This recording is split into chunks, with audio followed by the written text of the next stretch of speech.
Assalamualaikum warahmatullahi wabarakatuh. Salam dan bahagia. Perkenalkan, nama saya Yani Haryani, NIM 20 208131 dari Universitas Sarjana Wiyata Taman Siswa Yogyakarta. Saya akan mempresentasikan mengenai analisis perbandingan tentang persaingan perusahaan Nike dan Adidas. Nah, kedua perusahaan ini bersaing ketat dan menguasai sebagian besar produk-produk perlengkapan olahraga sehingga menyebabkan perusahaan lain seperti Umbro, Puma, Joma, Lotto, dan lain-lain hanya sebagai perlengkapan saja. Nike dan Adidas merupakan dua sepatu dengan brand besar. Meskipun sama-sama berasal dari brand besar, keduanya memiliki banyak perbedaan, seperti teknologi yang digunakan, target pasar, harga, dan lain sebagainya. Profil perusahaan Nike.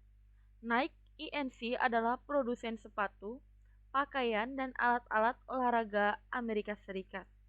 Nike mensponsori banyak olahragawan dunia seperti Tiger Woods, Imam Teguh Islami, Ronaldo, dan Michael Jordan, dan juga membuat perjanjian dengan berbagai tim sepak bola dunia seperti Manchester United, FC Barcelona, Arsenal, FC Basel, Juventus, Klub de Regatas Flamengo, dan lain-lain masih banyak lainnya.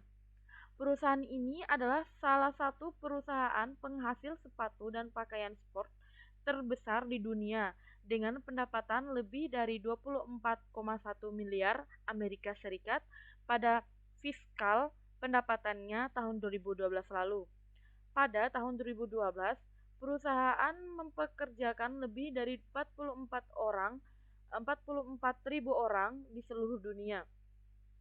Nike memasarkan produknya di bawah mereknya sendiri, serta Nike Gold, Nike Pro, Nike Jordan, Nike Skateboarding, dan termasuk anak perusahaannya Cole Hurley International, Umbro, dan Converse. Perusahaan ini didirikan pada tanggal 25 Januari 1964 sebagai Blue Ribbon Sport oleh Bill Bowerman dan Bill Knight. Nama Nike resmi dipakai sejak 30 Mei 1978. Nama Nike sendiri berarti Dewi Kemenangan Yunani. Perusahaan ini awalnya beroperasi sebagai distributor sepatu Onitsuka Tiger atau sekarang biasa disebut dengan ASICS asal Jepang. Pada tahun 1964, di tahun pertamanya menjalani bisnis sepatu, BRS menjual 1.300 pasang sepatu lari Jepang. Pada tahun 1965, perusahaan muda ini telah mempekerjakan karyawan penuh waktu dan meraih angka penjualan hingga 20.000. Nah, pada tahun 1971, hubungan antara BRS dan Tiger Onitsuka hampir berakhir. BRS siap untuk meluncurkan lini alas kaki sendiri yang dirancang oleh Coraline Davidson yang melahirkan Swoosh. Swoosh ini pertama kali digunakan oleh Nike pada tanggal 18 Juni 1971 dan telah didaftarkan pada US Patent dan Trademark Office pada tanggal 22 Januari 1974. Pada Januari 2013, Nike mendatangani kesepakatan dengan Rory Melroy, pemain golf nomor 1 di dunia, untuk memberikan sponsor senilai 250 juta. Nah, kesempatan itu juga termasuk penggunaan berbagai peralatan golf Nike. Selain itu, isu kontrakan selanjutnya terjadi pada tanggal 21 Februari 2013 ketika Nike mengumumkan menghentikan kontrak dengan Oscar Pistorius karena ia dituduh melakukan pembunuhan berencana. Pengertian Nike. Nike merupakan sebuah sepatu yang diproduksi oleh brand Nike. Nike merupakan salah satu perusahaan sepatu, pakaian dan alat olahraga Amerika Serikat dan merupakan salah satu yang terbesar di dunia. Dan uniknya lagi, dalam olahraga terpopuler seperti sepak bola kedua, perusahaan ini kerap menjadi sponsor utama tim-tim yang menjadi musuh bebuyutan seperti di Spanyol, Adidas bersama Real Madrid dan Nike bersama Barcelona. Di Italia, Adidas bersama AC Milan dan Nike dengan Inter Milan. Di Inggris ada MU dengan Nike dan Chelsea dengan Adidasnya. Adapun kekurangan dan kelebihan sepatu Nike. Kelebihan sepatu Nike itu yang pertama memiliki teknologi ACC. Nah, teknologi ini dibuat untuk menyambut musim semi dan musim hujan. Selain teknologi ACC, Nike juga berinovasi dengan adanya teknologi lain dengan nama Green Speed. Teknologi ini merupakan teknologi yang ramah lingkungan, namun Adidas belum memiliki kedua teknologi semacam ini. Yang kedua itu mendahulukan kepentingan pemakai. Nah, kelebihan ini yang dimiliki oleh sepatu Nike adalah lebih mengutamakan dan memikirkan kepentingan pemakai. Nike hampir selalu memikirkan siapa yang akan menggunakan sneakers tersebut dan komponen-komponen apa saja yang harus ada pada sneakers tersebut. Yang ketiga itu tidak hanya memiliki produk sepatu, tetapi brand ini juga memiliki produk lain yang dapat melengkapi kebutuhan Anda. Hal ini juga dimiliki oleh Adidas. Dengan demikian, keduanya memiliki banyak produk yang dapat menjadi pilihan Anda. Nah, kekurangan sepatu Nike ini yang pertama, harga relatif lebih mahal. Salah satu kekurangan sepatu Nike adalah memiliki harga yang lebih mahal jika dibandingkan dengan sepatu Adidas. Dengan harga yang sama antara sepatu Nike dan sepatu Adidas lebih nyaman. Artinya, jika Anda ingin memiliki sepatu yang lebih nyaman dan sesuai dengan kebutuhan, Anda perlu mengeluarkan budget yang lebih besar. Yang kedua itu ada kurang funky dan kreatif. Dibandingkan dengan sepatu Adidas, sepatu Nike memiliki desain yang kurang funky dan kurang kreatif. Namun, hal ini bukan menjadi tolak ukur kualitas sepatu Nike. Hal ini berbeda karena kedua brand ini memiliki target pasar yang berbeda. Nike lebih mengutamakan fungsi dari sepatu tersebut. Yang ketiga itu ada popularitas masih baru. Nike merupakan brand yang popularitasnya terbilang lebih baru atau lebih muda dibandingkan dengan sepatu Adidas. Saat Adidas telah populer, Nike masih merupakan brand yang kecil. Meskipun lebih baru, saat ini Nike telah mampu bersanding dan bersaing dengan pendahuluannya yakni Adidas. Untuk menjadikan perusahaan Nike menjadi sebesar dan sepopuler sekarang dibutuhkan strategi promosi yang tepat untuk dilakukan. Dalam hal ini, Nike banyak menggunakan cara untuk mempromosikan produknya, mulai dari menggunakan advertising, personal selling, direct marketing, sales promotion, dan juga public relation. Nah, advertising merupakan salah satu kontributor terbesar untuk menarik pelanggan, apalagi Nike sendiri melibatkan selebriti terkenal seperti atlet profesional dalam mempromosikannya. Seperti biasa, advertising dilakukan dengan menggunakan TV, komersial, atau yang lainnya. Nike juga menggunakan personal selling melalui tenaga penjualan yang membujuk konsumen untuk membeli produknya di store. Bisa juga melalui email. Kegiatan direct marketing dilakukan Nike dengan melibatkan komunikasi langsung dengan beberapa perguruan tinggi, tim lokal, eh, tim lokal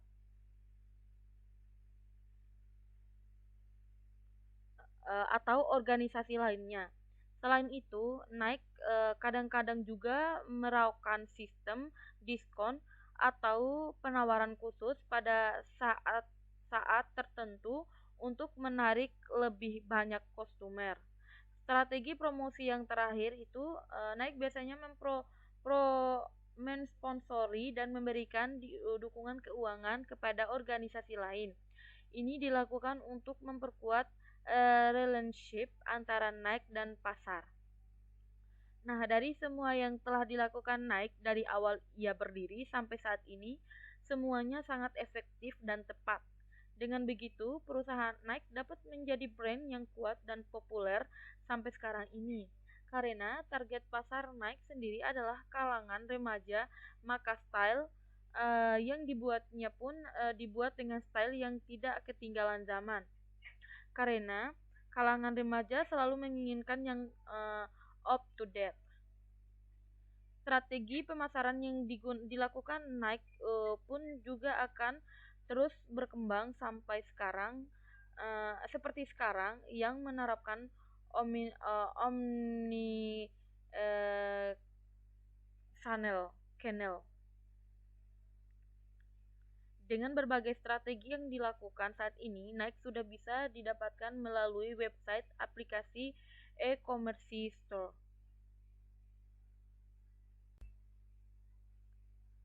Profil Adidas.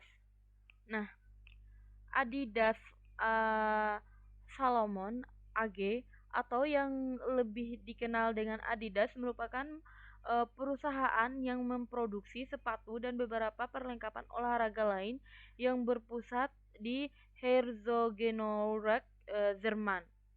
Perusahaan ini pertama kali didirikan oleh Adolf atau Adi Dassler pada tanggal 18 Agustus 1949. Nama Adidas sendiri datang dari nama pendirinya. Produk Adidas pertama kali diluncurkan pada tahun 1950.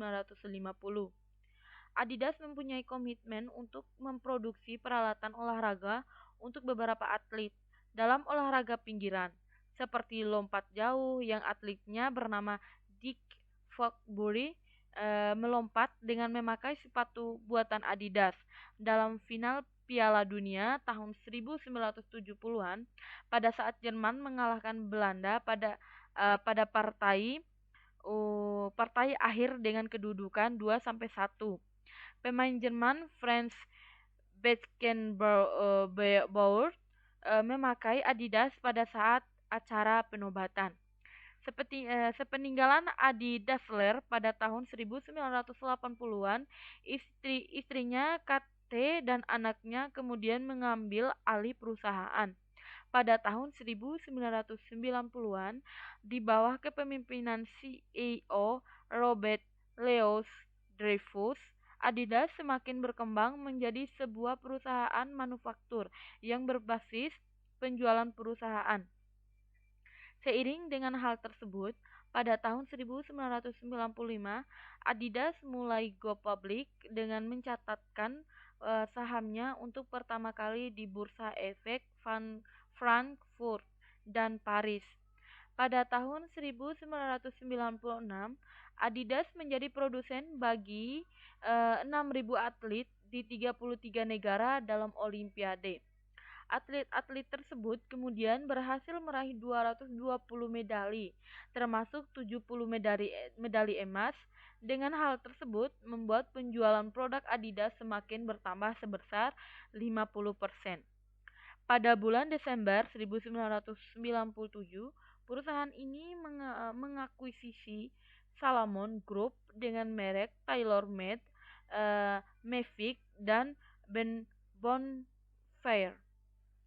Dengan hal tersebut, perusahaan ini kemudian berganti nama dengan Adidas Salomon AG. Pada tahun 2000, dengan manajemen baru, perusahaan semakin berusaha untuk terus mengembangkan perusahaan dengan program pertumbuhan dan efisiensi. Salomon Group yang terdiri dari Salomon, Mavic, Bonfire, Clichy, dan ARC Teryx kemudian dijual ke Amer Sport pada bulan Oktober 2005, sehingga Adidas Group berfokus untuk produksi seperti atletik dan pakaian olahraga serta kategori golf yang semakin tumbuh.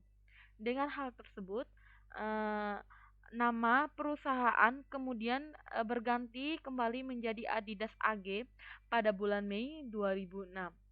Dengan penutupan transaksi Reebok yang terjadi pada tanggal 31 Januari 2006 menandai babak baru dalam bisnis Adidas Group. Adidas Group kemudian mengakuisisi merek sepatu terkemuka di dunia tersebut. Dengan menggabungkan dunia merek sepatu terkenal di dunia yang sudah teruji kualitasnya tersebut semakin memberi keuntungan bagi perusahaan sendiri. Pada bulan November 2010, Adidas Group meluncurkan rencana bisnis strategis 2015 yang bernama Road 2015. Rencana ini merupakan rencana yang paling komprehensif yang pernah dibuat, yakni menggabungkan semua merek, cabang penjualan, dan fungsi grup secara global. Tak berhenti sampai di sana, pada tanggal 3 November 2011, perusahaan kembali mengakuisisi 510 yang merupakan pelopor merek dalam pasaran luar untuk olahraga luar ruangan. Adidas tidak pernah berhenti memberikan terobosan terbaru untuk produknya. Pada tahun 2003, Adidas mengeluarkan produk terbarunya yang revolusioner. Produk tersebut kemudian diberi nama Energy Box yang menggunakan teknologi bantalan yang menyediakan pengembalian energi tertinggi dan dalam berlari. Produk ini sangat inovatif khusus buat Adidas untuk memanjakan konsumennya.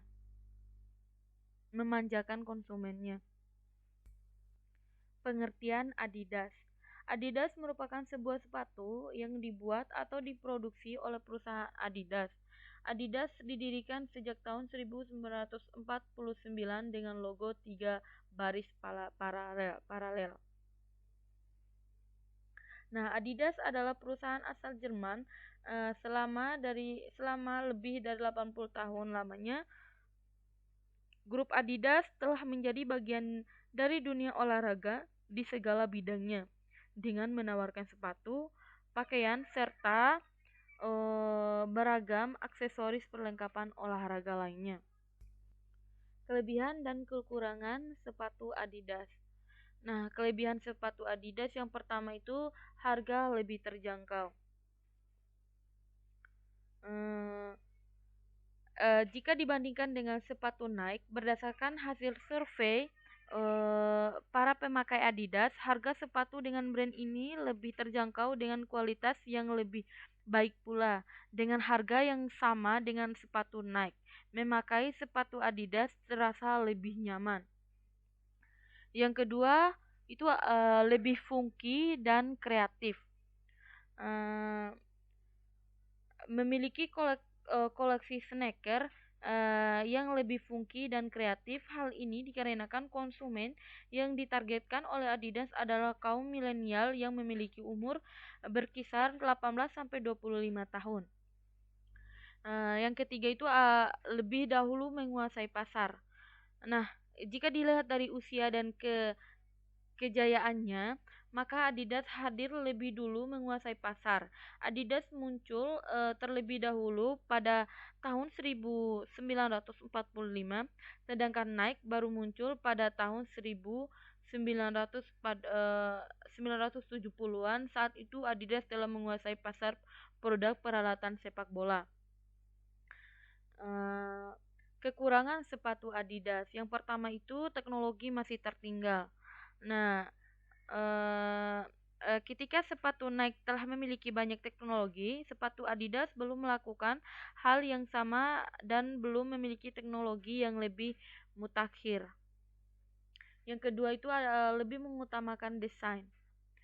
Mengutamakan desain dibandingkan dengan kepentingan penggunanya. Meskipun demikian, hal ini sesuai dengan konsumen yang ditargetkan oleh Adidas. Nike memang fokus dengan komponen dan kepentingan pengguna, tapi Adidas lebih fokus dengan desain produknya. Nah, perkembangan sedikit lambat eh, itu yang dimiliki oleh Adidas memiliki perkembangan relatif lambat. Hal ini bisa kita lihat dari teknologi yang digunakan dan kekhawatiran Adidas dalam menghadapi pesaingnya. Salah satu contohnya untuk bentuk kekhawatirannya ini adalah dengan cara mengontrak David Beckham sebagai brand ambasador agar tidak ambil kompetitornya. Perbandingan perusahaan Nike dan Adidas. Nah, yang pertama itu Adidas adalah sebuah perusahaan yang berbasis di Jerman, sedangkan Nike adalah sebuah perusahaan yang berbasis di Amerika Serikat. Yang kedua, Adidas didirikan pada tahun 1949, sedangkan Nike didirikan pada tahun 1964. Yang ketiga itu Adidas dikenal dengan logo tiga garis paralel, sedangkan Nike dikenal dengan logo swoosh dan garis atau just do it. Yang keempat itu ada pasar utama Adidas, pemain dan penggemar tenis maupun sepak bola, sedangkan pasar utama Nike adalah mereka yang menyukai basket dan olahraga lari.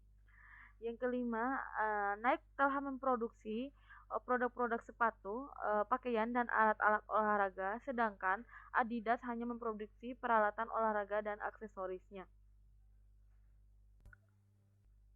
Baik, sekian presentasi dari saya. Lebih dan kurangnya saya mohon maaf. Wassalamualaikum warahmatullahi wabarakatuh. Salam dan bahagia.